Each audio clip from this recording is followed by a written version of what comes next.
một bao nhom nòng bao tầm mờ phai xoài phai trànเหมือนแต่นถ่ายนี่เดินสวายnày tầm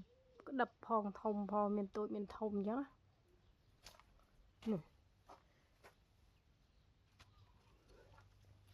mùi khá mẻ điện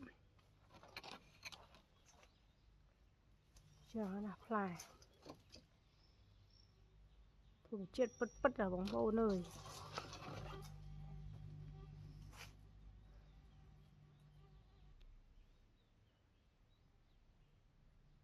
này muốn cho là mà mê thông này chú bánh đầy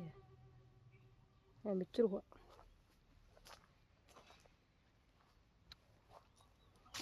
bánh đầy đầm đầu